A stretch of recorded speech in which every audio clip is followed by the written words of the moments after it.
칠흑 같은 어둠이 내려앉은 국경지대의 숲은 마치 거대한 짐승의 아가리처럼 모든 빛을 집어삼키고 있었다.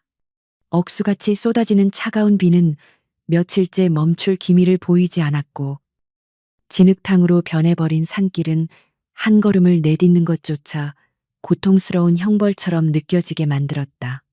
그 지옥 같은 풍경 속에서 인간의 한계를 시험하는 듯한 거칠고 불규칙한 숨소리가 희미하게 들려오고 있었다. 나뭇가지에 긁혀 찢어진 군복 사이로 드러난 상처들은 빗물에 씻겨 하얗게 질려 있었지만 그 주인공인 강지우 소령의 눈빛만큼은 어둠 속에서도 형형하게 빛나고 있었다. 그녀는 대한민국 국군정보사령부 특수임무대 소속으로 코드네임 고스트라 불리는 전설적인 존재였지만 지금의 모습은 처참하기 그지없었다. 지난 72시간 동안 국경을 넘어 테러 조직의 수장을 추격하고 사살하는 임무를 수행하느라 그녀의 몸은 이미 너덜너덜해진 상태였다. 통신 장비는 교전 중에 파괴되었고 지원 병력과의 접선 장소까지는 아직도 험난한 산을 넘어야 했기에 그녀는 가장 가까운 아군 기지로 향하는 것을 선택했다. 온몸의 근육이 비명을 질렀지만 그녀는 강인한 정신력으로 버티며 무거운 군화를 진흙 속에서 빼내어 앞으로 나아갔다. 멀리서 희미하게 번지는 인공적인 불빛이 시야에 들어오자 지우의 긴장된 어깨가 아주 미세하게 이완되는 것을 느꼈다. 그것은 제7보병사단 예하의 보급 대대가 주둔하고 있는 전방 기지의 서치라이트 불빛이었다. 평소라면 거들떠보지도 않을 후방 지원 부대였지만 지금 당장 그녀에게 필요한 것은 따뜻한 물 한 모금과 본부로 연락할 수 있는 보안 회선뿐이었다. 그녀는 젖은 머리카락을 거칠게 쓸어 넘기며 피냄새와 화약 냄새가 진동하는 자신의 몸을 이끌고 부대 정문을 향해 비틀거리는 걸음을 옮겼다.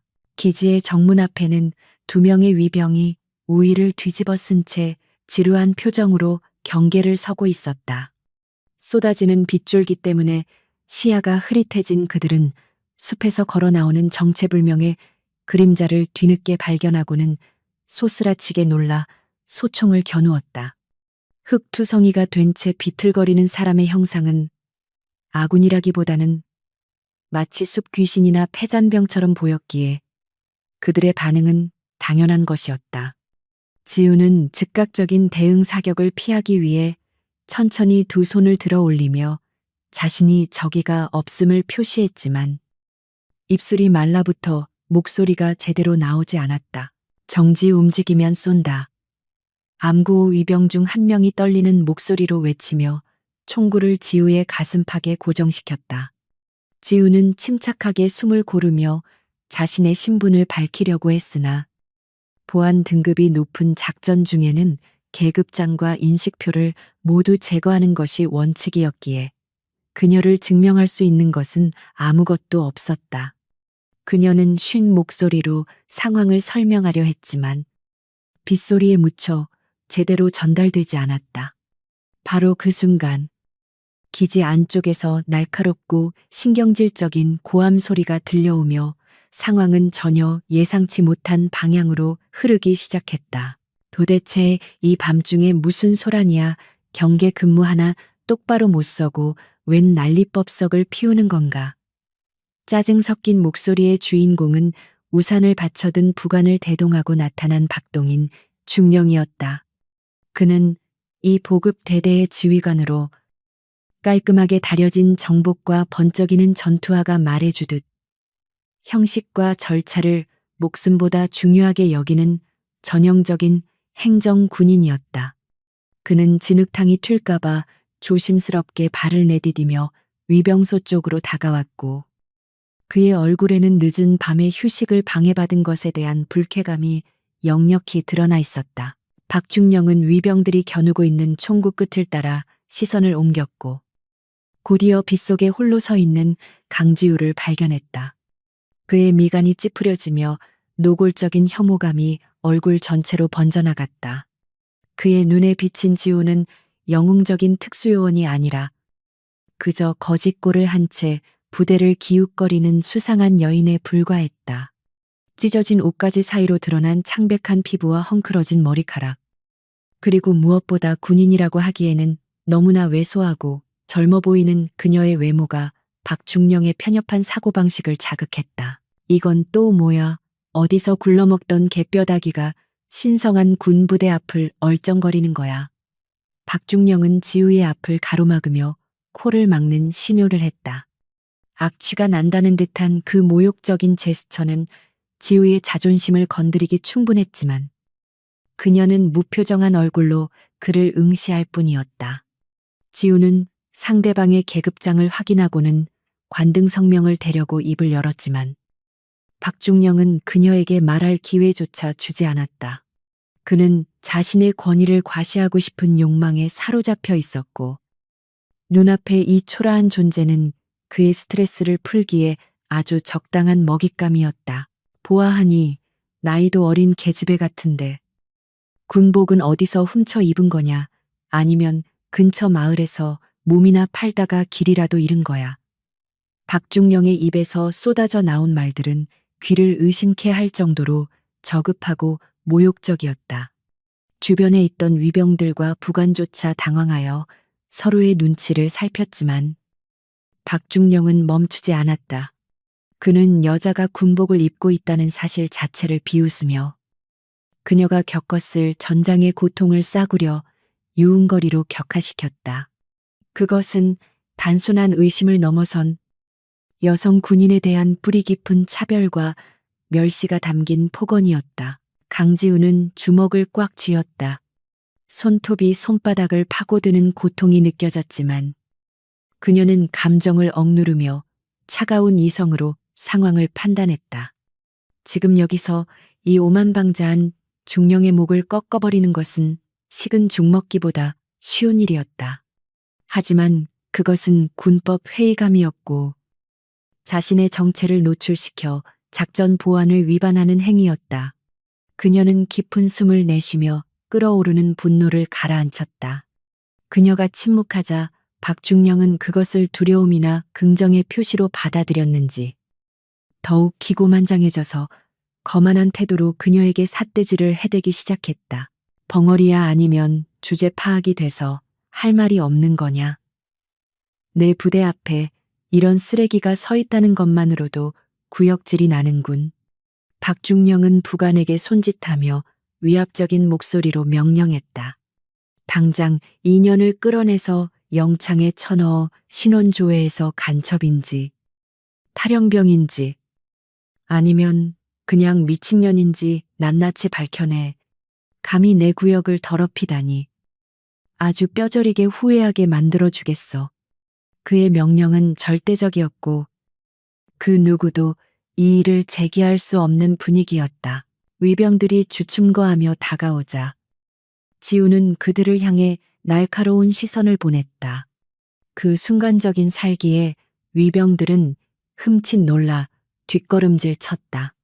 굶주린 맹수와도 같은 그 눈빛은 박중령조차 순간적으로 움찔하게 만들 정도였다. 하지만 곧 자신의 권위가 위협받았다고 느낀 박중령은 얼굴을 붉히며 고래고래 소리를 질렀다. 뭐 하고 있어? 당장 저 건방진 년을 제 앞에 반항하면 개머리판으로 찍어버려도 좋다. 그는 자신의 공포를 감추기 위해 더욱더 큰 소리로 폭력을 조장하고 있었다. 지우는 더 이상의 저항이 무의미하다는 것을 깨달았다. 지금은 일단 그들의 요구대로 따라가 준 뒤 내부에서 연락망을 확보하는 것이 현명한 처사였다. 그녀는 천천히 손을 내밀며 위병들에게 연행될 의사를 보였다. 흙탕물이 뚝뚝 떨어지는 그녀의 손목에 차가운 수갑이 채워지는 순간 그녀는 박중령을 똑바로 응시했다. 그 눈빛에는 분노가 아닌 어리석은 자를 향한 깊은 연민과 서늘한 경고가 담겨 있었다. 마치 죽음을 앞둔 자가 자신의 운명을 모르고 날뛰는 것을 지켜보는 사신의 눈빛과도 같았다. 중령님, 지금 하시는 행동에 대한 책임을 지셔야 할 겁니다. 지우의 입에서 나온 첫 마디는 낮지만 또렷하게 빗소리를 뚫고 울려 퍼졌다. 그것은 애원이 아니라 확신에 찬 선언이었다. 하지만 박중령은 그 말을 듣고 콧방귀를 뀌며 비릿한 웃음을 흘렸다. 책임내깐 년이 나한테 책임을 운운해 건방지기가 하늘을 찌르는구나. 들어가서 교육 좀 단단히 받아야겠어. 그는 지우의 경고를 묵살하며 그녀의 등을 거칠게 떠밀었다. 그렇게 강지우는 범죄자처럼 양팔을 붙들린 채 부대 안으로 끌려 들어갔다. 화려한 조명이 비추는 연병장을 지나 어둡고 습한 영창 건물이 그녀를 기다리고 있었다. 등 뒤에서는 박중령이 자신의 부하들에게 훈계하며 낄낄거리는 소리가 들려왔다. 그는 자신이 오늘 밤 대단한 위협 요소를 제거했다고 착각하며 승리감에 도취되어 있었다. 하지만 그는 꿈에도 몰랐다. 자신이 방금 스스로 호랑이 굴에 제 발로 들어온 것이 아니라 굶주린 호랑이를 자신의 안방으로 불러들였다는 사실을. 폭풍전야의 고요함처럼 진짜 이야기는 이제 막 시작되고 있었다. 녹슨 철문이 둔탁한 금속성 굉음을 내며 닫히자 좁은 독방 안은 순식간에 칠흑 같은 어둠에 잠겼다. 곰팡이 냄새와 오래된 습기가 뒤섞인 퀴퀴한 공기가 코를 찔렀지만 강지우에게 이곳은 오히려 안락한 휴식처처럼 느껴졌다. 며칠 밤낮을 진흙탕과 가시덤불 속에서 구르며 적의 총탄을 피해 다녔던 그녀에게 비바람을 막아주는 지붕과 딱딱하지만 평평한 바닥은 감지덕지한 호사였다. 그녀는 더러운 매트리스 위에 앉아 벽에 등을 기댔다. 온몸의 긴장이 풀리면서 억눌러왔던 극심한 피로가 썰물처럼 밀려왔지만 그녀의 감각은 여전히 날카롭게 깨어 있었다. 한편 안락한 지휘 통제실로 돌아온 박동인 중령은 물티슈로 손을 신경질적으로 닦아내고 있었다. 그는 마치 오물을 만진 것처럼 불쾌한 표정을 지으며 거울에 비친 자신의 흐트러진 옷매무새를 바로잡았다. 그의 머릿속에는 방금 전 마주쳤던 그 건방진 여자의 눈빛이 가시처럼 박혀 떠나지 않았다. 감히 일개 불황자 주제의 지휘관인 자신을 똑바로 쳐다보다니 군인으로서의 자존심이 용납하지 못할 모욕이었다. 그는 구겨진 휴지를 쓰레기통에 거칠게 던져 넣으며 옆에서 눈치를 보고 있던 인사 장교 최 대위에게 날카롭게 소리쳤다. 최 대위 뭘 멍청하게 서 있는 거야. 당장 그 계집애 지문 채취해서 신원조에 돌려 이름도 모르는 년을 무작정 가둬둘 수는 없으니까. 박중령의 호통에 최 대위는 화들짝 놀라며 관등 성명을 외치고는 서둘러 지문 인식 스캐너를 챙겨들었다. 박중령은 책상에 거만하게 걸터앉아 다리를 꼬며 곧 드러날 그녀의 비루한 정체를 상상하며 비릿한 미소를 지었다. 탈영병이든 수배 중인 범죄자든 아니면 단순한 미치광이든 간에 그녀의 신원이 밝혀지는 순간 군법의 매운맛을 보여줄 생각에 벌써부터 희열이 느껴졌다. 최 대위가 영창으로 달려가 지우의 지문을 채취해 돌아오는 데는 그리 오랜 시간이 걸리지 않았다. 지우는 별다른 저항 없이 순순히 손가락을 내밀었고 그 태연한 태도가 오히려 최 대위를 주눅들게 만들었다. 다시 통제실로 돌아온 최 대위는 떨리는 손으로 스캐너를 국방망 단말기에 연결했다. 모니터 화면에 데이터 로딩을 알리는 원형 아이콘이 빙글빙글 돌아가기 시작했다. 박중령은 참을성 없이 최 대위의 등 뒤로 다가와 모니터를 뚫어지라 쳐다보며 그녀의 죄목이 줄줄이 나열되기를 기다렸다. 그러나 예상과 달리 화면은 갑자기 붉은색 경고창으로 뒤덮이며 날카로운 경고음을 뱉어냈다. 접근 불가 1급 기밀 보안 대상이라는 굵은 글씨가 화면 중앙에 떴고 그 아래에는 귀하의 보안 등급으로는 해당 정보에 접근할 수 없습니다라는 메시지가 출력되었다. 최 대위는 당황하여 키보드를 두드려 보았지만 단말기는 먹통이 된 듯 아무런 반응도 하지 않았다. 그는 식은땀을 흘리며 박중령을 올려다보았고 박중령의 얼굴은 기대감에서 당혹감으로 그리고 이내 분노로 일그러졌다. 이게 무슨 개소리야? 기계가 고장난 거 아니야? 아니면 그년이 지문을 훼손했거나. 박중령은 책상을 콱 내리치며 고함을 질렀다. 그의 편협한 사고방식으로는 눈앞에 초라한 여자가 1급 기밀 대상일 리가 만무했다. 그는 이것을 시스템 오류나 그녀가 신분을 세탁하기 위해 사용한 불법적인 속임수라고 단정지었다. 대한민국 육군 중령인 자신이 열람할 수 없는 군인 정보란 존재하지 않는다고 믿는 그의 오만함이 이성적인 판단을 가로막고 있었다. 다시 해봐. 전산망 오류일 수도 있으니까 재부팅하고 제대로 확인해다. 박중령의 닭달의 최대위는 허둥지둥 시스템을 재부팅했다.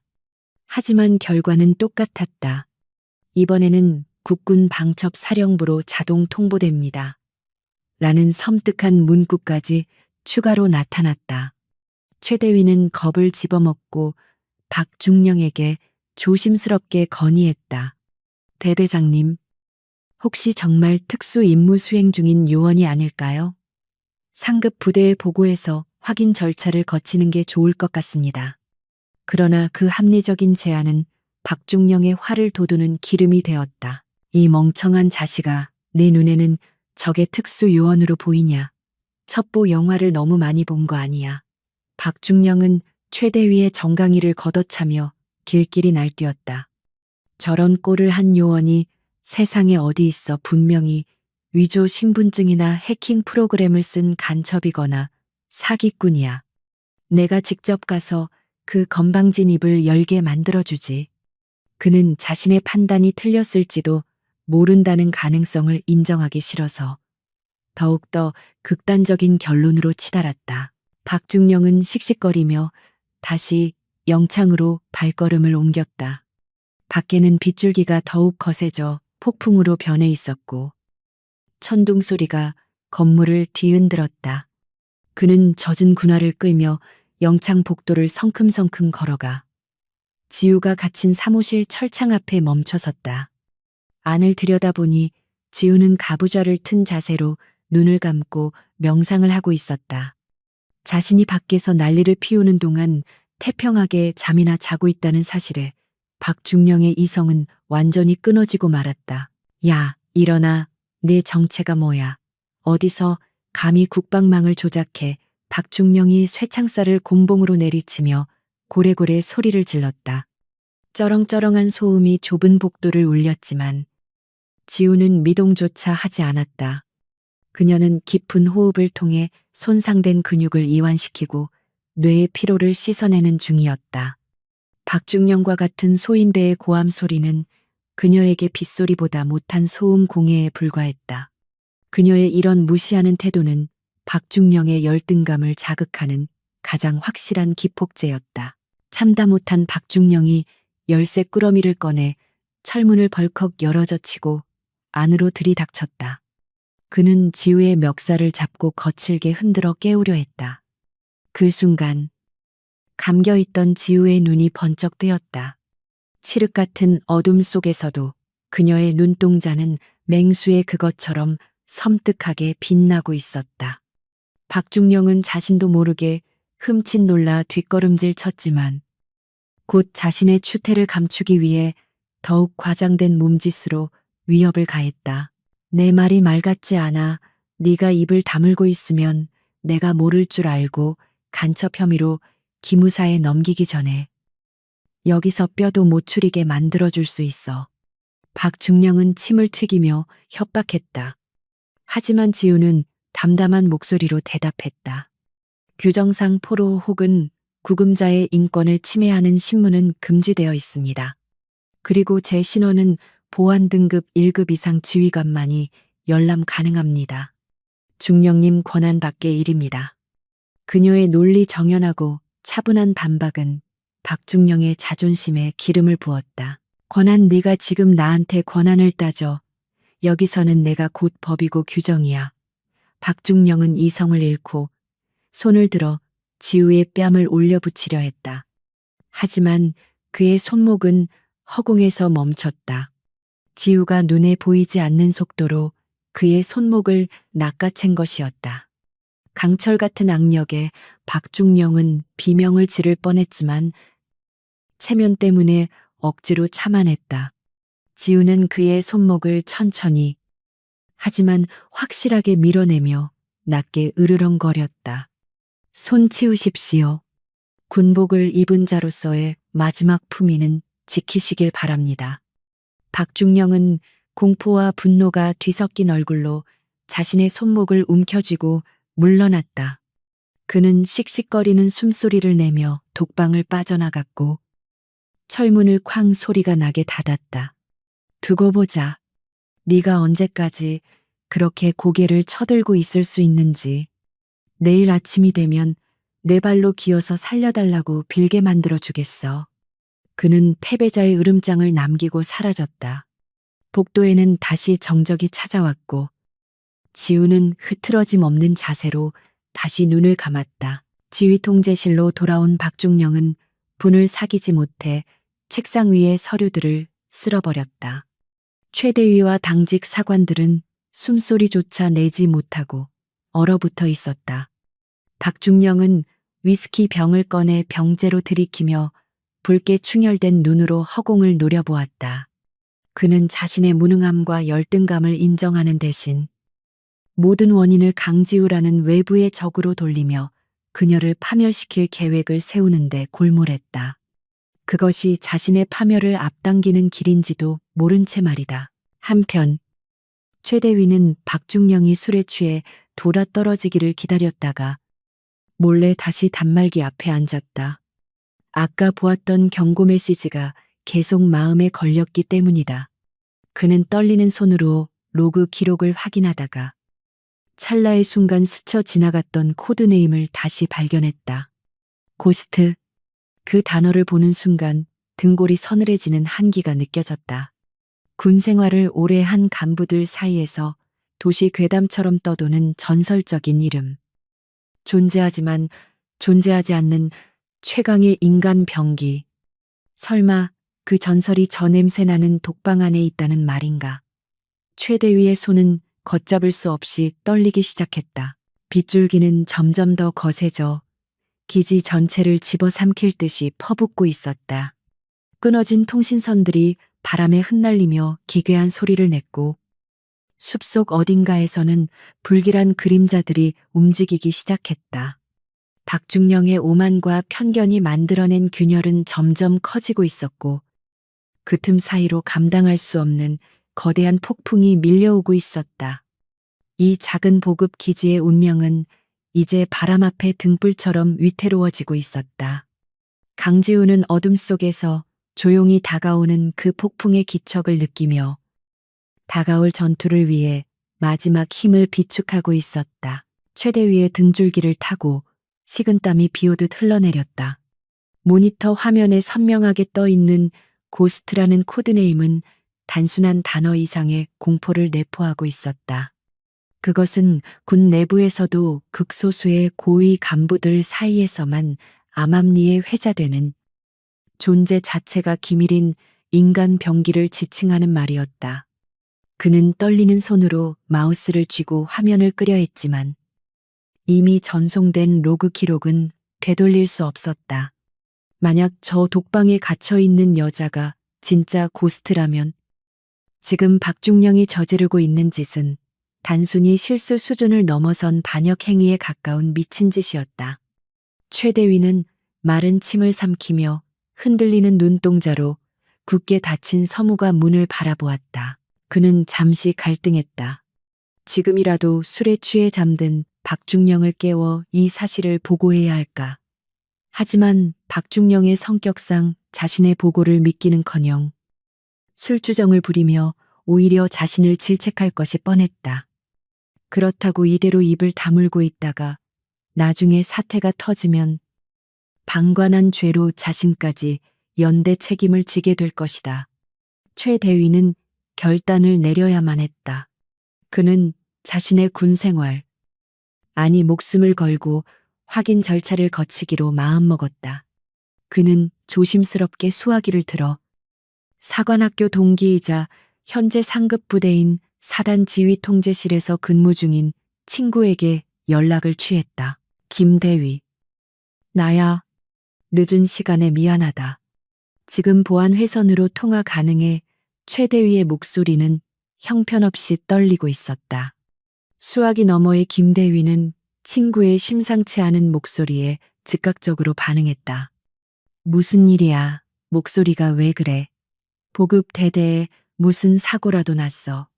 최대위는 주변을 두리번거리며 목소리를 최대한 낮췄다. 아니, 사고는 아니고 혹시 최근 작전 지역에서 실종되거나 복귀 중인 특수 임무 수행자가 있는지 확인해 줄 수 있어. 코드네임 관련해서 뭔가 떴는데 우리 대대장님이 지금 상황 파악을 전혀 못하고 계셔서 그래.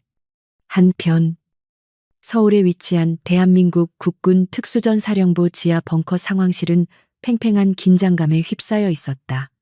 수십 개의 대형 모니터가 벽면을 가득 채우고 있었고 제복을 입은 오퍼레이터들이 바쁘게 키보드를 두드리는 소리만이 정적을 메우고 있었다. 상황실 중앙의 지휘 통제석에는 민혁기 소장이 굳은 표정으로 팔짱을 낀 채 작전 지도를 응시하고 있었다. 그는 사흘 전 국경 지역으로 투입된 자신의 가장 아끼는 부하 강지우 소령과의 연락이 두절된 이후 한숨도 자지 못했다. 그녀는 불가능해 보이는 임무를 수차례 성공시킨 전설적인 존재였지만 이번 임무는 그 위험도가 차원이 달랐기 때문이었다. 사령관님 3섹터 후방 지역에서 암호화된 식별 신호가 감지되었습니다. 정적을 깨고 통신 장교의 다급한 외침이 울려 퍼졌다. 민 소장은 감전된 듯 자리에서 벌떡 일어났다. 위치, 어디야? 강소령인가? 통신 장교는 빠르게 데이터를 분석하며 모니터에 좌표를 띄웠다. 네. 고스트의 생체 신호 식별 코드와 일치합니다. 위치는 제7보병사단 예하 305보급대대 주둔지입니다. 현재 해당 부대 인트라넷을 통해 신원조회 접속 시도가 있었던 것으로 파악됩니다. 안도의 한숨이 상황실 곳곳에서 터져나왔지만 민 소장의 표정은 여전히 밝지 않았다. 보급대대, 왜 거기서 접속 시도가 있었지? 복귀했으면 즉시 사령부로 직통 보고를 했을 텐데. 민 소장은 날카로운 직감으로 뭔가 잘못 돌아가고 있음을 감지했다. 해당 부대에 연락해서 강소령의 상태를 확인해.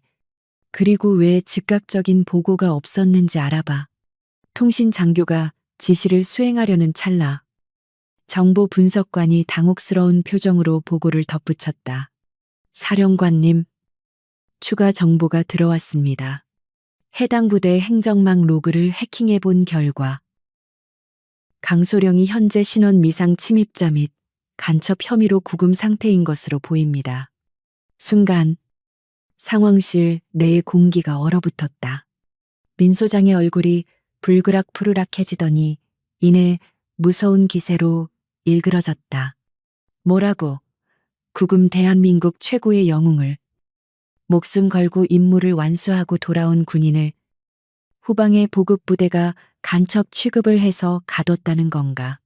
그의 목소리는 분노로 인해 낮게 깔려 있었지만 그 울림은 천둥보다 위협적이었다.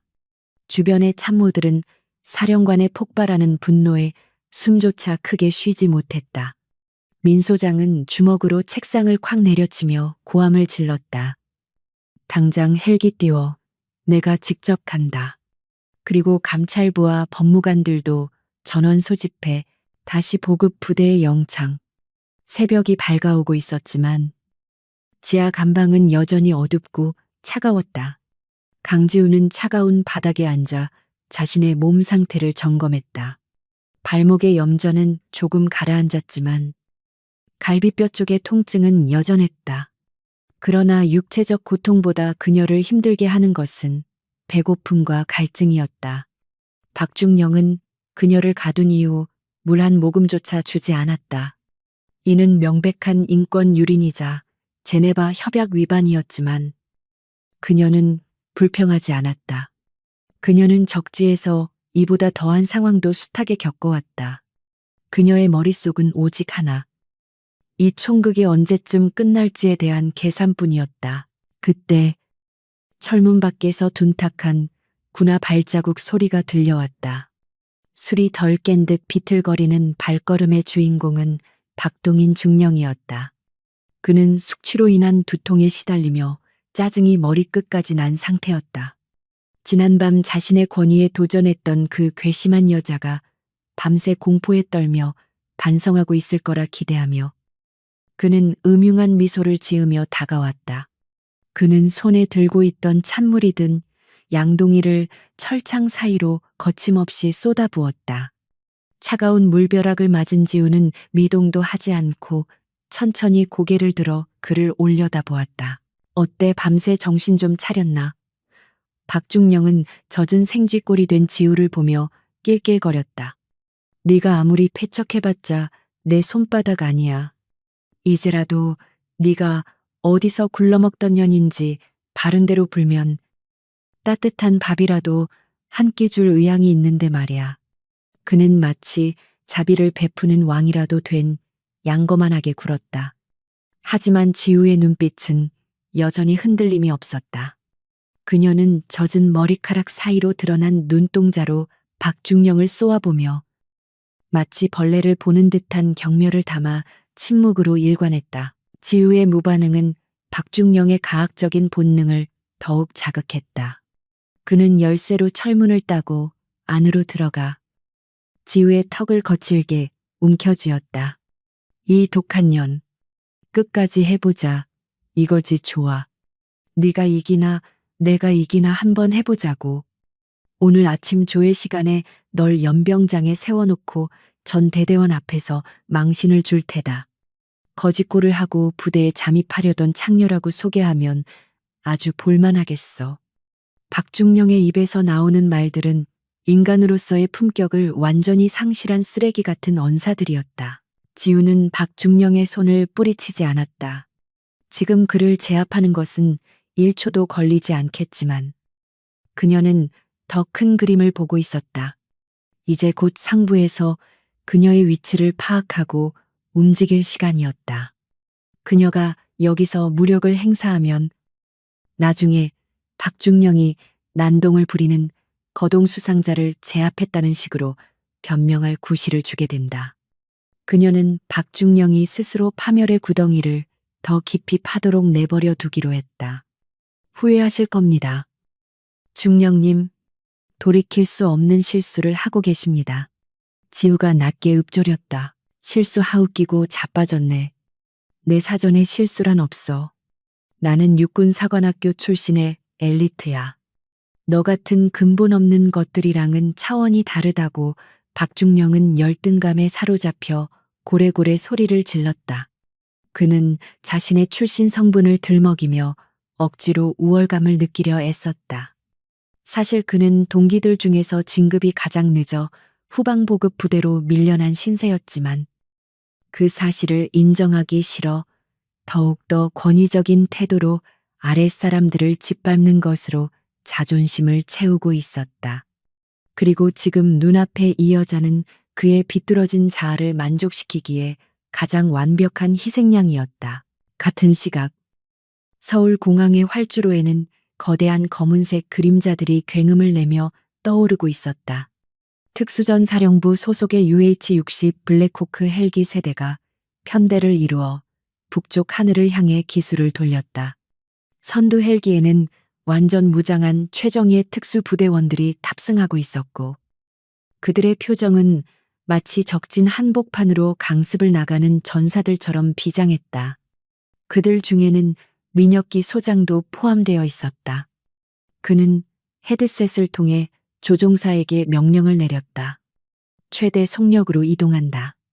목표 지점까지 30분 안에 주파해 1분 1초가 급하다. 하늘 위에서 내려다본 세상은 평화로워 보였지만 헬기 안의 공기는 살벌하기 그지없었다. 대원들은 자신들의 전설적인 선배이자 동료인 고스트가 부당한 대우를 받고 있다는 사실에 분노하고 있었다. 그들은 적군에게는 자비가 없었지만 아군에게는 누구보다 헌신적인 군인들이었다.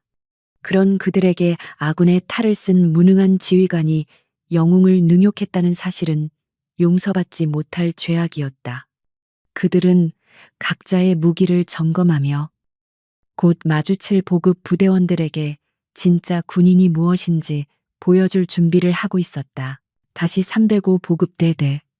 최대위는 김대위와의 통화를 마친 후 넋이 나간 사람처럼 의자에 주저앉았다. 김대위가 전해준 정보는 충격적이었다. 야, 최대위. 너 지금 당장 대대장 말려. 그 여자. 그냥 특수부대원 정도가 아니야. 사령관님이 직접 헬기 타고 그쪽으로 가고 계셔. 너희 부대. 아니 너희 대대장 이제 끝장났어.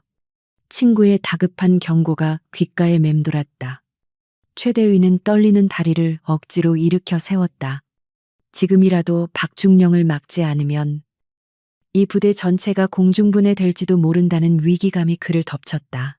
최대위는 빗속을 뚫고 영창으로 달렸다. 숨이 턱끝까지 차올랐지만 멈출 수 없었다. 영창문을 벌컥 열고 들어서자 박중령이 지우에게 삿대질을 하며 고함을 지르고 있는 모습이 보였다. 대대장님 멈추십시오. 제발 멈추셔야 합니다. 최대위가 비명을 지르듯 외치며 박중령의 앞을 막아섰다. 박중령은 갑작스러운 부하의 난입에 당황하며 인상을 찌푸렸다. 최대위 너 미쳤어. 여기가 어디라고 함부로 들어와서 소란이야. 너도 전현이랑 한패냐. 그게 아닙니다. 저분은 우리가 건드려서는 안 될 뿐입니다. 방금 사단에서 연락이 왔는데 사령관님이 직접 오고 계신답니다. 제발 그만두십시오. 최대위는 울먹이며 박중령의 바짓가랑이를 잡고 애원했다. 하지만 박중령은 이미 이성의 끈을 놓아버린 상태였다. 그는 최대위의 말을 겁쟁이의 헛소리로 치부했다. 사령관님 웃기지 마라. 사령관님이 할 일이 없어서 이런 시골 구석까지 오시겠냐. 내 놈이 빠져가지고 헛소문을 믿는구나. 비켜내 교육은 아직 안 끝났어. 박중령은 최대위를 거칠게 걷어찼다. 바닥에 나뒹군 최대위는 절망적인 눈빛으로 지우를 바라보았다. 지우는 그에게 짧게 고개를 끄덕여 보였다. 그것은 너는 할 만큼 했다는 위로이자 이제부터는 내가 알아서 하겠다는 무언의 신호였다. 지휘 통제실의 공기는 무겁게 가라앉아 있었다. 박동인 중령은 바닥에 쓰러져 신음하는 최대위를 한심하다는 눈빛으로 내려다보았다. 부하라는 자가 지휘관의 권위를 세워주지는 못할 망정. 출처 불분명한 헛소문이나 믿고 공포 분위기를 조성한다는 사실이 그를 더욱 불쾌하게 만들었다. 그는 콧방귀를 끼며 구겨진 옷매무새를 거칠게 다듬었다. 바로 그때 통제실 한 구석에 놓인 붉은색 비상 연락망 전화기가 요란한 소리를 내며 울리기 시작했다. 평소에는 훈련 상황이 아니면 거의 울릴 일이 없는 상급 부대 직통 회선이었다. 박중령은 순간적으로 긴장하며 마른 침을 삼키고 수화기를 집어들었다. 충성 보급대 대장 박동인 중령입니다. 박중령은 보이지 않는 상대에게도 깍듯이 경례를 붙이며 차렷 자세를 취했다. 수화기 너머로 들려오는 목소리의 주인공은 다름 아닌 사단장 김철수 소장이었다. 사단장의 목소리는 평소의 온화함은 온데간데 없고 매우 다급하고 날카롭게 날이 서 있었다. 박중령, 자네 부대에 지금 외부 인원이 들어와 있다는 보고를 받았다. 그게 사실인가? 박중령은 이 질문을 자신의 빈틈없는 경계태세와 공적을 확인하려는 의도로 완전히 오해하고 말았다. 그는 되게 양양한 미소를 지으며 가슴을 활짝 폈다. 예, 그렇습니다. 사단장님, 어젯밤 폭우를 틈타 기지 주변을 배회하던 수상한 거동자를 제가 직접 발견하여 즉각 검거했습니다. 현재 영창에 격리 조치하여 엄중히 감시 중입니다. 안심하십시오. 박중령의 목소리에는 자신감이 넘쳐 흘렀다. 그는 자신이 침투하려던 간첩이나 불순분자를 잡았다고 굳게 믿고 있었기에 칭찬을 기대하며 어깨를 으쓱거렸다. 그러나 수화기 너머에서는 잠시 동안 숨막히는 침묵이 흘렀다. 사단장은 박중령의 대답이 믿기지 않는다는 듯 거친 숨을 몰아쉬더니 이내 벼락 같은 고함을 질렀다. 경리, 지금 그분을 영창에 가뒀다는 말인가? 자네 제정신이야. 사단장의 고함 소리가 너무 커서 수화기를 잡지 않은 다른 쪽 귀까지 멍해질 지경이었다. 하지만 박중령은 이 상황조차도 긍정적인 방향으로 해석하려 애썼다. 그는 사단장이 중요한 포로를 허술하게 다루었을까봐 걱정하는 것이라고 착각했다. 염려 마십시오. 쥐새끼 한 마리 빠져나갈 수 없는 독방에 가두고 제가 직접 신문했습니다. 아주 지독한 년이라 아직 입을 열지 않았지만 곧 자백을 받아내겠습니다. 이 멍청한 놈 당장 그 입 다물지 못해. 지금 자네가 무슨 짓을 저질렀는지 알기나 해. 내가 지금 참모들을 이끌고 그쪽으로 가고 있다. 내가 도착할 때까지 털끝 하나라도 건드리면 자네 목을 쳐버릴 줄 알아. 사단장은 더 이상 말을 잇지 못하고 전화를 끊어버렸다. 뚜뚜하는 기계음만이 공허하게 울렸다. 박중령은 멍하니 수화기를 내려놓았다. 욕설을 듣긴 했지만 그의 뇌내 망상은 여전히 멈추지 않았다. 그는 사단장이 직접 온다는 사실에만 집중하여 이것이 엄청난 거물을 잡은 자신을 치하하기 위한 방문이라고 결론지었다. 다들 들었나? 사단장님께서 직접 오신단다. 내가 잡은 이 간첩이 보통 내기가 아닌 모양이야. 박중령은 통제실에 있는 병사들을 향해 쩌렁쩌렁하게 외쳤다. 병사들은 사색이 된 얼굴로 서로를 쳐다보았지만 박중령은 흥분에 도취되어 그들의 분위기를 읽지 못했다. 당장 부대 정비의 청소 상태 확인하고 위병소 근무자들은 복장 점검 다시해 사단장님 오시는데 티끌 하나라도 보이면 다 영창 보낼 줄 알아. 그는 마치 개선장군처럼 행세하며 부대 전체를 들쑤셔 놓기 시작했다. 박중령은 다시 영창으로 발걸음을 옮겼다. 그의 발걸음은 어느 때보다 가볍고 경쾌했다. 그는 철창 안에 갇혀 있는 지우를 보며 비웃음을 날렸다. 들었냐? 내 운명도 이제 끝이다. 사단장님이 직접 너를 보러 오신다네. 내가 너를 잡은 공로로 훈장이라도 받게 되면 너한테 고마워해야 하나. 그는 킬킬거리며 지우의 반응을 살폈다. 하지만 지우는 여전히 흐트러짐 없는 자세로 앉아 박중령을 깊은 연민의 눈빛으로 바라볼 뿐이었다. 그 눈빛은 박중령의 기분을 묘하게 거슬리게 만들었다. 중령님, 기회가 있을 때 명예롭게 옷을 벗으시는 게 좋을 겁니다. 사단장님이 오시는 건 저를 보러 오시는 게 아니라 당신을 처단하러 오시는 거니까요. 지우의 목소리는 낮지만 서늘한 기운을 품고 있었다. 그것은 단순한 경고가 아니라 확정된 미래를 예언하는 듯한 확신에 차 있었다. 박중령의 얼굴이 순식간에 붉게 달아올랐다. 감히 포로 주제에 자신의 영광스러운 순간에 찬물을 끼얹다니. 그의 인내심은 바닥을 드러냈고 그는 철창 사이로 손을 뻗어 지우의 멱살을 잡으려 했다. 이 주둥이를 확 찢어버릴라. 네가 뭘 안다고 짓거려. 나는 육사 출신의. 박중령의 폭언이 이어지려는 찰나 기지 전체가 미세하게 진동하기 시작했다. 처음에는 아주 작은 떨림이었지만 곧이어 책상 위의 물컵에 담긴 물이 파문을 일으키며 튀어올랐다. 유리창이 덜덜거리는 소리를 냈고 바닥을 통해 전해지는 진동은 점점 더 강해졌다. 박중령은 멈칫하며 천장을 올려다보았다. 지진인가? 갑자기 이게 무슨... 그는 말을 잇지 못했다. 그 진동의 정체는 자연재해가 아니었다. 그것은 훨씬 더 인위적이고 위협적인 무언가가 다가오는 소리였다. 멀리서부터 둔탁하고 규칙적인 파열음이 들려오기 시작했다. 두두두두두 하는 소리는 점점 더 커져서 마치 하늘이 무너져 내리는 듯한 굉음으로 변해갔다.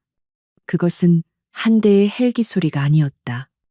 여러 대의 대형 헬리콥터가 동시에 접근할 때만 느낄 수 있는 압도적인 공기의 압력이었다. 빗줄기마저 흩날리게 만드는 강력한 하강풍이 기지 전체를 강타했다. 영창 건물의 낡은 지붕이 뜯겨나갈 듯이 요동쳤고 박중령은 중심을 잃고 비틀거렸다. 그의 얼굴에서 거만함이 사라지고 본능적인 공포가 피어오르기 시작했다. 이게 도대체 무슨 소리야? 박중령은 황급히 영창 밖으로 뛰쳐나갔다. 비바람이 몰아치는 연병장 위로 거대한 검은 그림자들이 모습을 드러냈다. 그것은 일반적인 수송 헬기가 아니었다.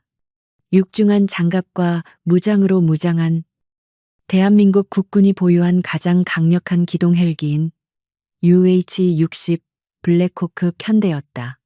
한 대도 아니고 무려 세 대가 삼각형 대형을 이루며 보급대대의 상공을 점령하고 있었다. 헬기의 로터에서 뿜어져 나오는 엄청난 바람에 기지 내의 입간판들이 날아가고 나무들이 허리가 꺾일 듯이 휘어졌다. 기지 내의 병사들은 혼비백산하여 건물 안으로 숨거나 바닥에 납작 엎드렸다. 전쟁이 난 것이라고 착각할 만큼 위압적인 등장이었다. 박중령은 멍하니 하늘을 올려다보며 입을 다물지 못했다. 사단장의 헬기는 보통 소형 정찰 헬기인 500MD가 일반적이었다. 이런 대규모 강습 부대가, 그것도 최정예 특수부대가 사용하는 블랙호크가 자신의 초라한 보급 부대에 나타날 이유는 전무했다. 그의 머릿속은 하얗게 질려버렸고 상황을 파악하려는 시도조차 할 수 없을 정도로 압도당하고 말았다. 가장 선두에 있던 헬기가 서치라이트를 켜고 박중령이 서 있는 곳을 정조준했다. 눈을 뜰 수 없을 정도로 강력한 빗줄기가 그를 감쌌다. 마치 심판의 날에 죄인을 비추는 신의 빛처럼 그 빛은 박중령의 초라한 모습을 적나라하게 드러냈다. 확성기를 통해 기계적인 목소리가 쩌렁쩌렁하게 울려 퍼졌다. 여기는 특수전 사령부 소속 알파팀이다. 현 시간부로 이 기지의 지휘권을 접수한다. 전 병력은 무장을 해제하고 즉시 제자리에 대기하라. 반복한다. 즉시 무장을 해제하라. 박중령은 다리가 풀려 바닥에 주저앉고 말았다. 특수전 사령부 알파팀 그 이름들은 전설 속에서나 듣던 존재들이었다. 그들이 왜 이곳에 나타났단 말인가? 그때 그의 뇌리에 스치고 지나가는 것이 있었다. 조금 전 빗속에서 자신을 노려보던 그 여자의 차가운 눈빛. 책임을 지셔야 할 겁니다. 그녀의 말이 귓가에서 환청처럼 울렸다. 설마 정말로 그 여자가... 박중령은 고개를 세차게 저으며 현실을 부정하려 했다. 하지만 하늘을 뒤덮은 헬기의 위용은 너무나도 명백한 현실이었다. 헬기들이 착륙을 시도하지 않고 로프를 내리기 시작했다. 레펠 강화를 준비하는 특수부대원들의 모습이 보였다. 검은색 대테러 복장을 하고 자동 소총으로 무장한 그들은 마치 하늘에서 내려온 사자들처럼 보였다. 그들의 움직임은 기계처럼 정확했고 살기가 등등했다. 박중령은 공포에 질려 뒷걸음질 쳤다. 이것은 사단장의 방문이나 포상 따위가 아니었다. 이것은 명백한 적대 행위, 아니면 처단이었다. 그는 자신이 건드린 것이 무엇인지 이제야 어렴풋이 그러나 아주 뼈저리게 깨닫기 시작했다. 영창 안에서 이 모든 소란을 듣고 있던 강지우는 조용히 자리에서 일어났다. 그녀는 굳어있던 몸을 풀며 가볍게 목을 돌렸다. 드디어 왔군. 그녀의 입가에 아주 희미한 미소가 번졌다. 밖에서 들려오는 헬기의 굉음은 그녀에게 있어 구원의 소리가 아니라 정의가 집행되는 소리였다. 그녀는 이제 곧 벌어질 쇼를 관람할 준비를 마쳤다. 철창 밖으로 보이는 박중령의 뒷모습은 처량하기 그지없었다. 사냥꾼인 줄 알았던 자가 사냥감이 되는 순간 그 비참한 전락이 바로 눈앞에서 펼쳐지려 하고 있었다. 헬기의 굉음이 기지를 집어삼킬 듯 포효하던 그 순간 숲의 어둠 속에서 날카로운 파열음이 공기를 갈랐다. 곧이어 기지 정문 근처의 경계 초소가 시뻘건 화염에 휩싸이며 거대한 폭발음을 토해냈다. 그것은 특수부대의 진입을 알리는 신호탄이 아니었다. 지우가 국경 너머에서 괴멸시켰던 테러 조직의 잔당들이 그녀를 쫓아와 감행한 최후의 자살 공격이었다. 적습이다. 누군가의 다급한 비명이 터져 나왔고 평화롭던 보급기지는 순식간에 아비규환의 생지옥으로 변해버렸다. 하늘에 떠있던 블랙호크 헬기들은 갑작스러운 대공 사격을 피하기 위해 급격히 고도를 높이며 상계해야만 했다. 박동인 중령은 폭발의 충격으로 바닥에 나뒹굴었다. 귀가 먹먹해지고 세상이 빙글빙글 도는 듯한 현기증이 그를 덮쳤다. 눈을 들어보니 조금 전까지 그가 호통치던 위병들이 피를 흘리며 쓰러져 있었고 뚫린 정문으로 무장 괴한들이 쏟아져 들어오고 있었다. 그들은 닥치는 대로 총기를 난사하며 기지 내부를 유린했다. 행정 업무와 물자 수송이 주임무인 보급 대대원들은 실전 경험이 전무했기에 제대로 된 대응 사격조차 하지 못한 채 혼비백산하여 도망치기에 바빴다. 박중령의 머릿속은 공포로 하얗게 지워졌고 지휘관으로서의 의무감은 생존 본능 앞에 맥없이 무너져 내렸다. 한편 영창 건물 역시 폭발의 여파로 심하게 흔들렸다. 천장에서 흙먼지가 쏟아져 내리고 전등이 깜빡거리다 꺼져버렸다. 어둠 속에 홀로 남겨진 강지우는 직감적으로 상황을 파악했다. 놈들이 냄새를 맡고 여기까지 온 것이다. 그녀는 더 이상 기다릴 수 없었다. 그녀는 철창의 경첩 부위를 살펴보았다. 낡은 건물에 부식된 철창은 그녀의 폭발적인 근력을 견뎌내기에 역부족이었다. 그녀는 단전에서부터 길을 끌어올려 철창을 향해 전광석화 같은 발차기를 날렸다. 쾅 하는 소리와 함께 잠금 장치가 뜯겨나가며 철문이 비틀려 열렸다. 영창 복도로 나온 지우는 구석에 웅크리고 떨고 있는 헌병을 발견했다. 그는 너무 놀라 총을 들고 있을 힘조차 없어 보였다. 지우는 그에게 다가가 부드럽지만 단호한 동작으로 K 소총을 넘겨받았다. 비켜라.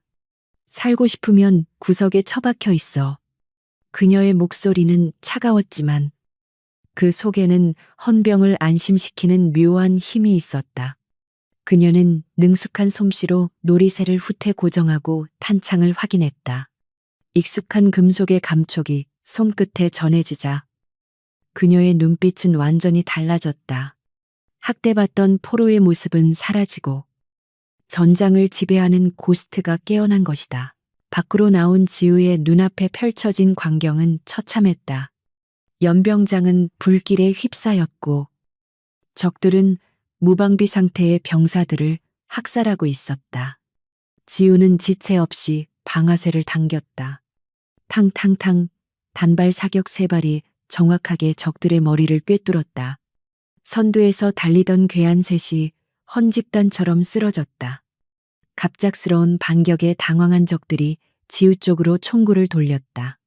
하지만 그녀는 이미 그 자리에 없었다. 그녀는 빗줄기와 어둠을 이용하여 유령처럼 이동하며 적들의 사각지대를 파고들었다. 그녀의 움직임은 춤을 추듯 우아하면서도 치명적이었다. 박중령은 불타는 트럭 뒤에 숨어 벌벌 떨고 있었다. 그의 바지는 이미 오줌으로 축축하게 젖어 있었고 입에서는 의미를 알 수 없는 헛소리가 흘러나왔다. 살려줘. 제발 살려줘. 난 죽기 싫어. 그때 검은 복면을 쓴 테러리스트가 트럭 뒤로 돌아들어왔다. 그는 박중령을 발견하고 잔인한 미소를 지으며 총구를 겨누었다. 박중령은 비명을 지르며 눈을 질끈 감았다. 죽음이 코앞에 닥친 순간 그는 자신이 그토록 무시하고 짓밟았던 부하들과 자신의 비겁한 인생이 주마등처럼 스쳐 지나갔다. 그 순간 둔탁한 타격음과 함께 뜨거운 액체가 박중령의 얼굴에 튀었다. 그가 조심스럽게 눈을 뜨자 자신의 목숨을 노리던 테러리스트가 목에 대검이 박힌 채 쓰러져 있었다. 그리고 그 위에는 피투성이가 된 군복을 입은 강지우가 서 있었다. 그녀는 쓰러진 적의 몸에서 대검을 뽑아내며 차가운 눈으로 박중령을 내려다보았다. 빗물에 씻긴 그녀의 얼굴은 창백했지만 그 어떤 조각상보다도 위험 있고 아름다웠다. 박중령은 숨조차 쉬지 못하고 멍하니 그녀를 올려다보았다. 자신이 거지, 창녀라고 불렀던 그 여자가 지금 자신의 생명의 은인이 된 것이다. 지휘관이 전장을 이탈하면 즉결 처형 감입니다. 지우는 박중령에게 짧게 쏘아붙이고는 다시 몸을 돌렸다. 그녀는 바닥에 떨어진 적의 수류탄을 집어들고 적들이 모여있는 탄약고 쪽을 향해 정확하게 투척했다. 굉음과 함께 적들의 중심부가 무너져 내렸다. 지우는 혼란에 빠진 적진 한복판으로 뛰어들었다. 소총 개머리판으로 적의 턱을 부수고 로우킥으로 무릎을 꺾으며 그녀는 일당백의 무력을 과시했다. 그것은 단순한 전투가 아니라 일방적인 사냥이자 압도적인 폭력이었다. 상공에서 대기하던 특수전 사령부 대원들도 혼란을 수습하고 레펠 강화를 시작했다. 그들이 지상에 발을 디뎠을 때 상황은 이미 종료 단계에 접어들고 있었다. 연병장 곳곳에는 적들의 시체가 즐비했고 그 중심에는 강지우가 서 있었다. 그녀는 마지막 남은 적의 팔을 꺾어 제압한 뒤 바닥에 무릎 꿇리고 있었다. 하늘에서 내려온 민혁기 소장과 특수부대원들은 그 광경을 보고 경악을 금치 못했다. 며칠을 굶고 고문을 당한 상태에서도 그녀는 여전히 대한민국 최고의 인간 병기임을 스스로 증명해 보인 것이다. 민혁기 소장은 성큼성큼 다가가 지우의 앞에 섰다. 그는 피와 진흙으로 뒤범벅이 된 지우를 보며 가슴이 미어지는 듯한 통증을 느꼈다. 지우는 소장을 보자마자 흐트러진 자세를 바로잡고 피 묻은 손을 들어 절도 있게 경례를 올렸다. 충성, 소령, 강지우. 작전 지역 복귀를 신고합니다. 그녀의 목소리는 조금도 떨리지 않았다. 민 소장은 떨리는 손으로 그녀의 경례를 받아주며 눈시울이 붉어지는 것을 애써 참았다. 그리고 천천히 고개를 돌려 트럭 뒤에서 기어 나오는 박동인 중령을 노려보았다. 이제 진짜 심판의 시간이 다가왔다. 전투의 열기가 식어가는 연병장에는 매캐한 화약 냄새와 비릿한 혈약만이 무겁게 내려앉아 있었다. 굉음을 내며 회전하던 블랙호크의 로터가 서서히 멈추자 칠흑 같던 하늘을 찢을 듯한 소음도 잦아들고 기이한 정적이 찾아왔다. 방금 전까지 지옥도를 방불케 했던 사륙의 현장 한가운데 강지우 소령은 피투성이가 된 채로 꼿꼿이 서 있었다. 그녀의 군복은 이미 원래의 색을 알아볼 수 없을 정도로 더럽혀져 있었고 곳곳이 찢겨나가 참혹한 상처를 드러내고 있었지만 그녀가 뿜어내는 기백만큼은 그 어떤 장성보다도 압도적이었다. 주변을 포위한 특수부대원들은 감히 그녀에게 다가가지 못한 채 살아있는 전설을 향한 경외감 어린 시선을 보냈다. 민혁기 소장은 떨리는 손으로 베레모를 고쳤으며 지우에게 한 걸음 더 다가갔다. 그는 대한민국 육군 특수전 사령관으로서 수많은 전장을 누비고 수천 명의 부하를 거느린 강골이었지만 지금 눈앞에 있는 작고 왜소한 부하 앞에서는 울컥 치솟는 감정을 주체하기 힘들었다.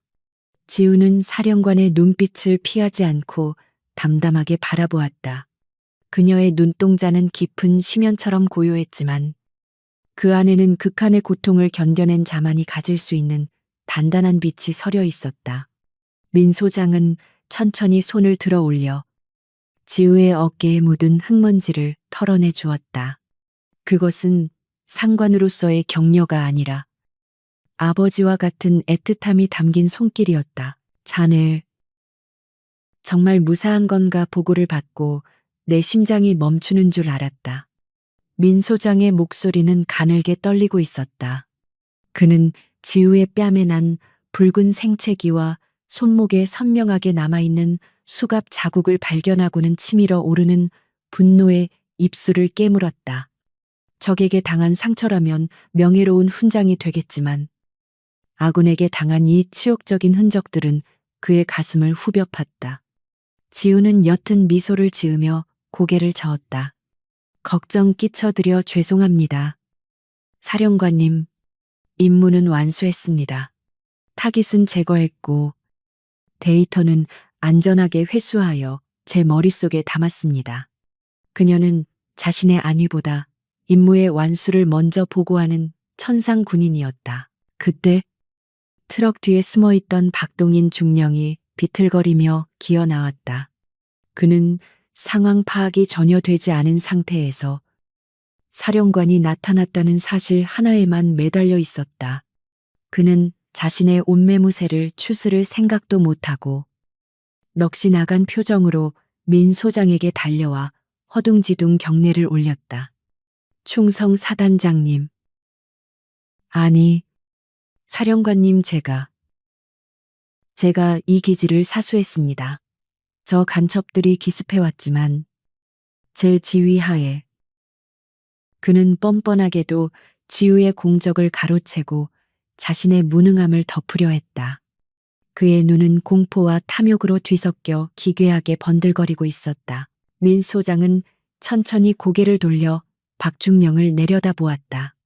그의 눈빛은 방금 전 지우를 볼 때와는 정반대로 마치 오물을 보는 듯한 차가운 경멸로 가득 차 있었다. 하지만 박중령은 그 눈빛의 의미를 깨닫지 못하고 계속해서 횡설수설했다. 그리고 저 여자가 바로 제가 잡은 그 수상한 자입니다.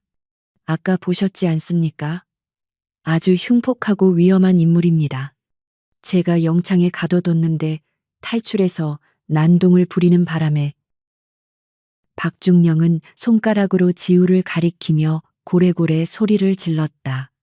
그는 자신의 거짓말이 통할 것이라고 믿는 어리석은 도박을 하고 있었다. 순간 민 소장의 오른손이 번개처럼 움직였다. 짝 하는 날카로운 파열음과 함께 박중령의 고개가 사정없이 돌아갔다. 박중령은 외마디 비명을 지르며 바닥에 처박혔다. 입안이 터져 피가 흘러나왔고 그는 믿을 수 없다는 표정으로 멍하니 민 소장을 올려다보았다. 주변에 있던 특수부대원들과 보급 대대 병사들 모두 숨을 죽이고 그 광경을 지켜보았다. 민 소장은 주먹을 부들부들 떨며 억누를 수 없는 분노를 토해냈다. 내 놈의 그 더러운 입으로 감히 누구를 모욕하는 거냐. 내 눈에는 저분이 범죄자로 보이나 내 놈의 썩어빠진 눈가를 당장 뽑아버리고 싶구나. 사령관님, 왜 저를... 박중령은 억울하다는 듯 웅얼거렸지만 민 소장은 그에게 변명할 기회조차 주지 않았다. 민 소장은 지우의 곁으로 다가가 그녀를 정중하게 에스코트하며 박중령 앞에 섰다. 그리고는 주변에 있는 모든 장병이 들을 수 있도록 크고 또렷한 목소리로 선언했다. 전 부대원 주목, 지금 내 옆에 서 있는 이분은 강지우 소령이다. 대한민국 국군정보사령부 특수임무대 소속이며 국가 안보를 위협하는 가장 위험한 적들을 제거하기 위해 자신의 모든 것을 바친 영웅이다. 민 소장의 선언은 마치 천둥소리처럼 연병장에 울려 퍼졌다. 소령이라는 계급을 듣는 순간 박중령의 얼굴은 흑빛으로 변했다. 자신이 계집애, 창녀라고 부르며 하대했던 여자가 자신보다 상급자라니. 그것도 그냥 상급자가 아니라 사령관이 직접 헬기를 타고 구하러 올 정도의 핵심 인물이라니. 박중령의 뇌는 이 충격적인 사실을 받아들이지 못하고 과부하가 걸려 정지해버렸다. 하지만 충격은 거기서 끝이 아니었다. 민 소장은 말을 이었다. 강소령은 작년 대통령으로부터 직접 태극무공 훈장을 수여받은 바 있다. 군인으로서 받을 수 있는 최고의 명예를 가진 분을 내 놈이 감히 영창에 가두고 고문을 해. 태극무공 훈장. 그 단어가 나오는 순간 현장에 있던 모든 군인이 경악하며 술렁거렸다. 그것은 전시나 그에 준하는 비상사태 하에서 전투에 참가하여 뚜렷한 무공을 세운 자에게만 수여되는 대한민국 최고의 훈장이었다. 현역 군인 중 그것도 20대의 젊은 나이에 그 훈장을 받은 사람은 전군을 통틀어 강지우가 유일했다. 보급 대대병사들은 자신들이 며칠 동안 밥을 나르며 힐끔거렸던 그 초라한 여자가 사실은 살아있는 전설이었다는 사실에 전율을 느꼈다. 그들은 저절로 고개를 숙이며 지우에게 존경을 표했다. 박중령은 망치로 머리를 얻어맞은 듯한 충격에 휩싸였다. 태극무 공훈장 수훈자는 예우상 장성급 대우를 받는 것이 관례였다. 단순히 계급의 높고 낮음을 떠나 국가가 인정한 진정한 영웅이자 별과 같은 존재였던 것이다. 자신이 그 별을 진흙탕에 처박고 짓밟으려 했다는 사실이 뼈저리게 다가왔다. 그는 공포에 질려 와들와들 떨기 시작했다. 이것은 단순한 징계로 끝날 일이 아니었다. 자신의 군 생활은 물론이고 인생 자체가 끝장날 수도 있는 대형 사고를 친 것이었다. 그는 살려달라고 빌고 싶었지만 공포로 인해 혀가 마비되어 목소리가 나오지 않았다. 지우는 바닥에 주저앉아 벌벌 떨고 있는 박중령을 내려다보았다. 그녀의 눈에는 더 이상 분노도 경멸도 남아있지 않았다. 그저 한없이 작고 비겁한 인간에 대한 무관심만이 존재할 뿐이었다. 그녀는 민 소장에게 정중하게 말했다. 사령관님, 이자에 대한 처분은 군법에 맡기겠습니다. 저는 지금 너무 피곤해서 조금 쉬고 싶습니다. 그녀의 목소리는 지쳐 있었지만 끝까지 품위를 잃지 않았다. 그녀는 박중령에게 개인적인 복수를 하는 것조차 시간 낭비라고 생각하는 듯했다. 그 초연한 태도가 박중령을 더욱 비참하게 만들었다. 민 소장은 고개를 끄덕이며 지우의 어깨를 감싸 안았다.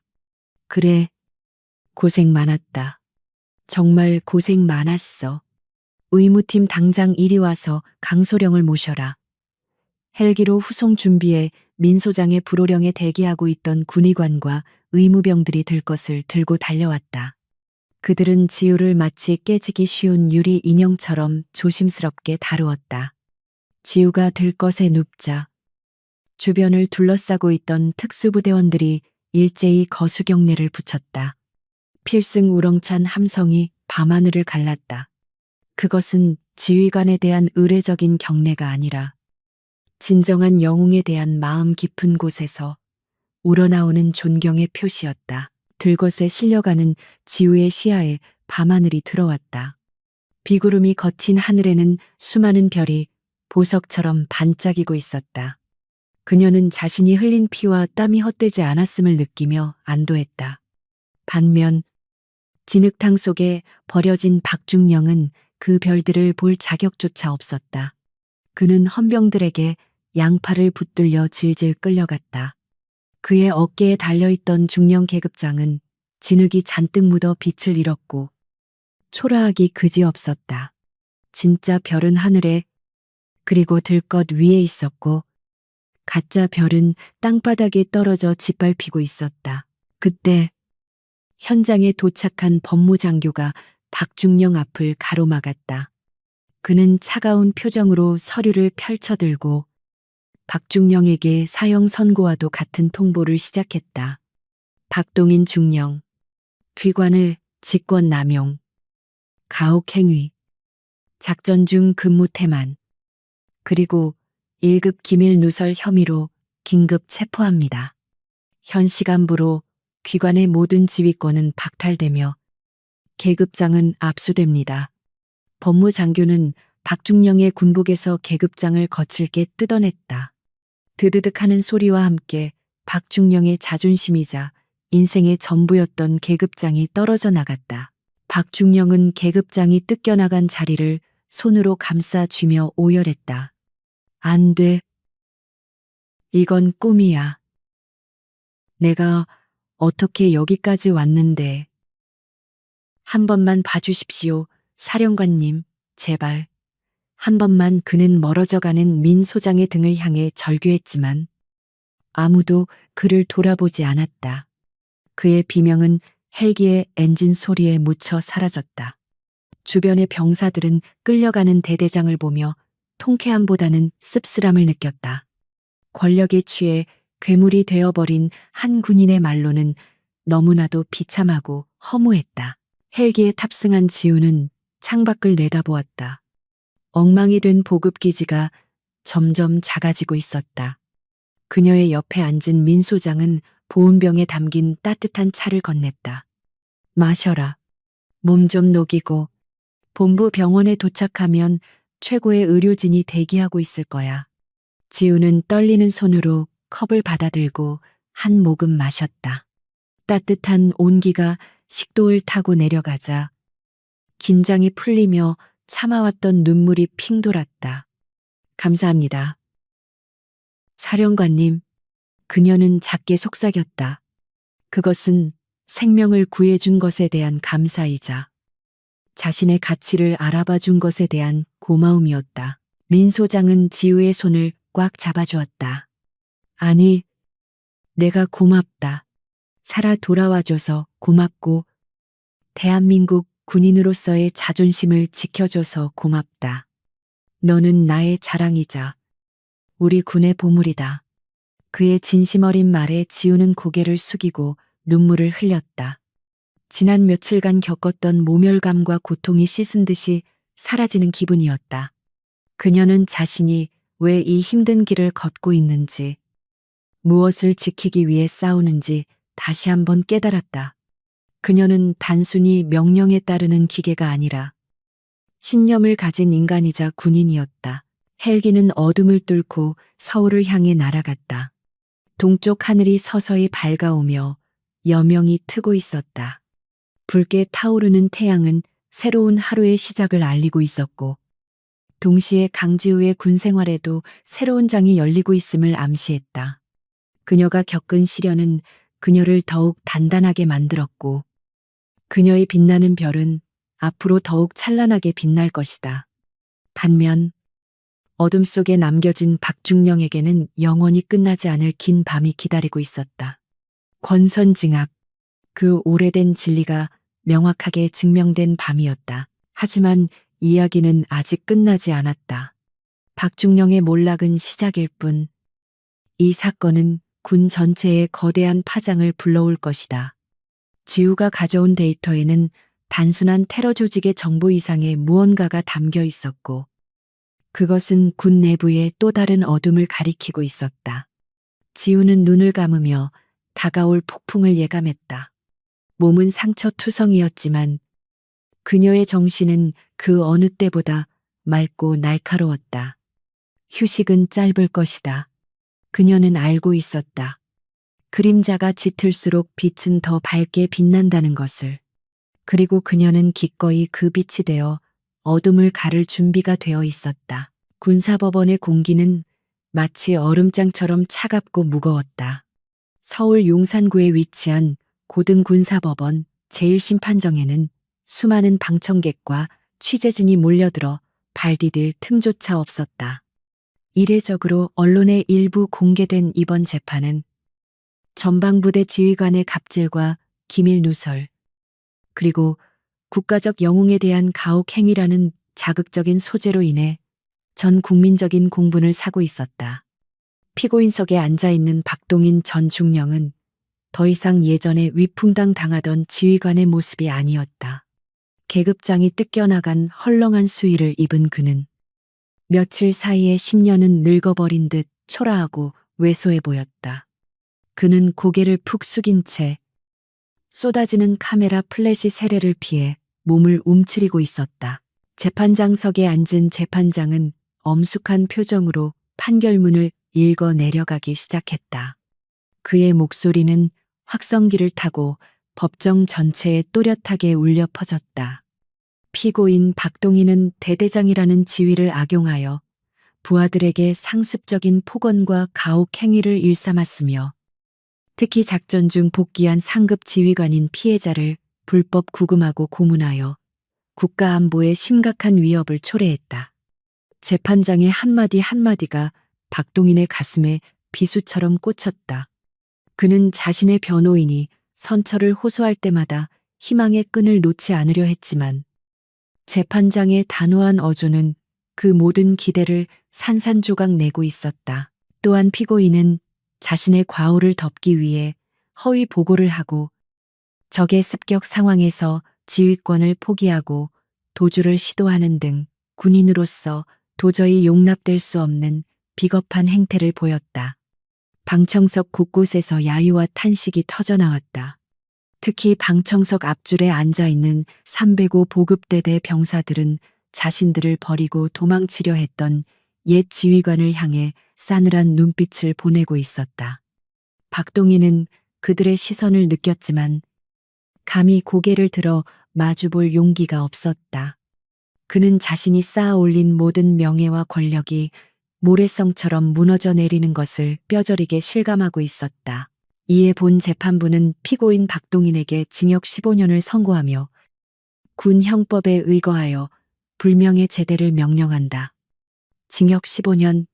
판결이 내려지는 순간 박동인은 다리에 힘이 풀려 그 자리에 주저앉고 말았다.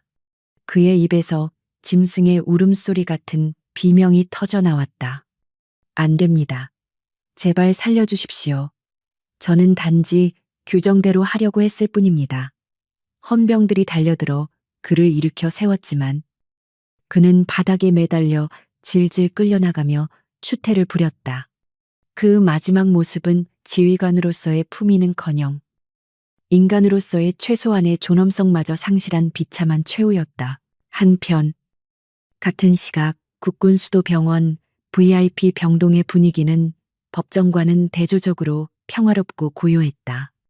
창밖으로 따사로운 오후의 햇살이 쏟아져 들어와 하얀 침대 시트를 금빛으로 물들이고 있었다. 강지우 소령은 침대에 기대 앉아 창밖의 풍경을 바라보고 있었다. 그녀의 얼굴에 붙어있던 반창고들은 대부분 제거되었고 혈색도 많이 돌아와 있었다. 며칠간의 충분한 휴식과 영양 섭취 덕분에 그녀의 몸은 빠르게 회복되고 있었다. 하지만 그녀의 눈동자는 여전히 깊은 생각에 잠겨 있는 듯 차분하게 가라앉아 있었다. 병실 문이 조용히 열리고 민혁기 사령관이 들어왔다. 그는 정복 차림에 한 손에는 화려한 꽃바구니를, 다른 한 손에는 서류 가방을 들고 있었다. 지우가 침대에서 내려와 경례를 하려 하자 민 사령관은 손을 저어 만류했다. 편하게 있어라. 환자가 무슨 격식은 몸은 좀 어떤가.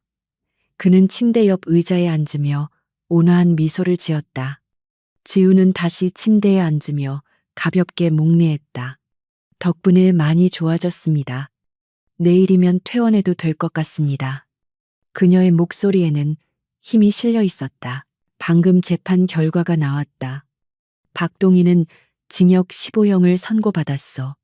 그리고 그 보급대대는 해체 후 재편성될 예정이다. 썩은 부분은 도려내고 새살이 돋게 해야지. 민사령관은 씁쓸한 표정으로 말했다. 그는 부하의 비행을 막지 못한 것에 대해 여전히 책임감을 느끼고 있는 듯했다. 지우는 담담하게 고개를 끄덕였다. 그렇군요. 하지만 사령관님, 그 사람 개인에 대한 미움은 없습니다. 그는 단지 자신이 가진 작은 권력이 세상의 전부인 줄 아는 우물한 개구리였을 뿐이니까요. 그 대가를 치렀으니 그걸로 되었습니다. 지우의 성숙한 태도에 민사령관은 다시 한번 감탄했다. 자신에게 끔찍한 모욕을 준 사람을 이토록 담담하게 용서하고 넘어갈 수 있는 그릇의 크기. 그것이야말로 강지우가 단순한 싸움꾼이 아니라 진정한 리더의 자질을 갖추고 있다는 증거였다. 그는 가방에서 검은색 파일 하나를 꺼내 테이블 위에 올려놓았다. 파일 표지에는 1급 기밀 작전명 이클립스라는 문구가 붉은 글씨로 찍혀 있었다. 그것은 휴식이 끝났음을 알리는 신호이자 새로운 전장이 그녀를 부르고 있다는 초대장이었다. 자네가 가져온 데이터 덕분에 거대한 범죄 카르텔의 꼬리를 잡았다. 하지만 놈들의 본거지는 아직 베일에 쌓여 있어. 이 임무를 수행할 수 있는 사람은 우리 군을 통틀어 자네밖에 없다. 민 사령관의 눈빛이 진지해졌다. 그는 지우가 아직 회복 중이라는 것을 알기에 망설였지만 국가의 운명이 걸린 일이라 어쩔 수 없었다. 지우는 파일을 집어들어 내용을 훑어보았다. 그녀의 눈빛이 순식간에 날카로워졌다. 병실의 평온함은 사라지고 전장의 긴장감이 그 자리를 채웠다. 그녀의 입가에 옅은 미소가 번졌다. 언제 출발하면 됩니까? 지우의 짧고 명료한 대답에 민 사령관은 안도의 한숨과 함께 미소를 지었다. 사흘 뒤다. 그동안 몸조리 잘하고 필요한 장비는 최우선으로 지원하겠다. 민 사령관은 자리에서 일어나 지우의 어깨를 두드렸다. 고맙다. 정말 고맙다. 그는 짧은 인사를 남기고 병실을 나갔다. 지우는 다시 혼자가 되었지만 더 이상 공허하지 않았다. 그녀의 가슴 속에서는 다시금 뜨거운 불꽃이 타오르기 시작했다. 그녀는 군인이었고 그녀의 자리는 편안한 병실이 아니라 포화가 빗발치는 전장이었기 때문이다. 사흘 후 서울공항의 헬기장에는 칠흑 같은 어둠이 내려앉아 있었다. 프로펠러가 돌아가는 소리가 고막을 때리는 가운데 완전 군장을 갖춘 강지우 소령이 헬기를 향해 걸어가고 있었다. 그녀의 새 군복은 흠잡을 데 없이 깨끗했고 어깨에는 빛나는 소령 계급장이, 가슴에는 자랑스러운 태극 무공훈장 약장이 달려 있었다. 하지만 그녀를 가장 빛나게 하는 것은 그런 장식들이 아니었다. 그것은 어떤 시련 앞에서도 굴하지 않는 강인한 의지와 자신의 신념을 위해 목숨을 걸 줄 아는 숭고한 정신이었다. 그녀가 헬기에 오르기 직전 뒤에서 누군가 달려오는 소리가 들렸다. 돌아보니 예전 305 보급대대의 행정장교였던 최대위였다. 그는 헐떡이며 지우 앞에 멈춰 서서 숨을 고를 새도 없이 거수 경례를 붙였다.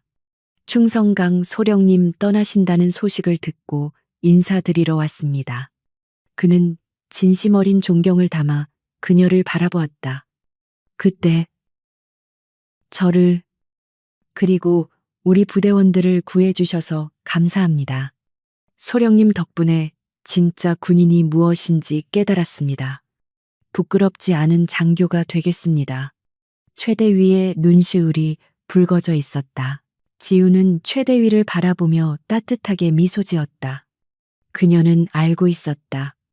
그날 밤의 사건이 박동인과 같은 썩은 사과를 도려내는 계기도 되었지만 최대위처럼 가능성 있는 씨앗을 싹 키우는 계기도 되었다는 것을 기대하겠습니다. 최대위, 부디 좋은 지휘관이 되어 주십시오. 병사들을 사랑하고 명예를 소중히 여기는 지우는 최대위의 경례를 받아주고 뒤도 돌아보지 않고 헬기에 올랐다. 헬기는 굉음을 내며 밤하늘로 솟아올랐다. 헬기 창밖으로 서울의 야경이 보석처럼 펼쳐졌다. 수많은 불빛이 반짝이고 있었지만 지우는 그 중에서도 가장 어둡고 위험한 곳을 향해 날아가고 있었다. 사람들은 그녀의 존재를 모를 것이다. 그녀가 어떤 희생을 치르며 이 평화를 지키고 있는지 아무도 알아주지 않을지도 모른다. 하지만 상관없었다. 그녀는 명예나 칭송을 바라고 군인이 된 것이 아니었다. 누군가는 반드시 해야 할 일, 어둠 속에서 빛을 지키는 일, 그것이 그녀의 사명이었다. 고스트, 통신 체크, 헤드셋에서 작전 통제관의 목소리가 들려왔다. 지우는 마이크를 고쳐 잡으며 차분하지만 힘있는 목소리로 대답했다. 여기는 고스트, 통신 상태 양호, 작전 지역으로 진입한다. 그녀의 눈빛은 밤하늘의 별보다 더 밝게 빛났다.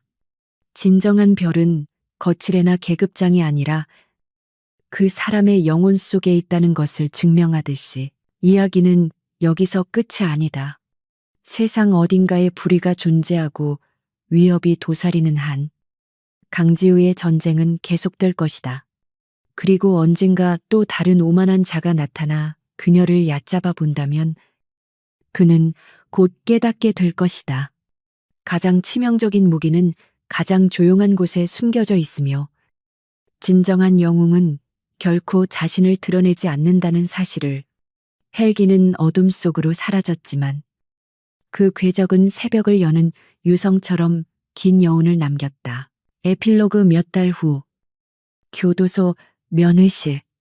수척해진 얼굴의 박동희는 유리병 너머의 아내를 보며 하염없이 눈물을 흘리고 있었다. 여보, 나 좀 꺼내줘. 여기 너무 추워. 내가 잘못했어. 그의 아내는 싸늘한 표정으로 이혼 서류를 내밀었다. 당신의 그 오만함이 우리 가족까지 파멸시켰어요. 더 이상 당신 같은 사람과 엮이고 싶지 않아요.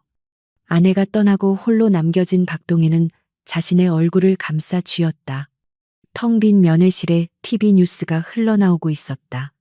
오늘 정부는 국가 안보에 기여한 공로로 익명의 특수부대원들에게 표창을 수여했습니다. 화면에는 모자이크 처리된 군인들의 모습이 스쳐 지나갔다. 박동희는 그중 한 명의 왜소한 실루엣을 보고 흠칫 놀랐다. 비록 얼굴은 보이지 않았지만 그 당당한 어깨와 기품 있는 자세는 잊을 수 없는 그 사람. 강지우였다. 박동희는 바닥에 엎드려 오열했다. 그것은 뉘우침의 눈물이자 다시는 되돌릴 수 없는 자신의 어리석음에 대한 뒤늦은 통곡이었다.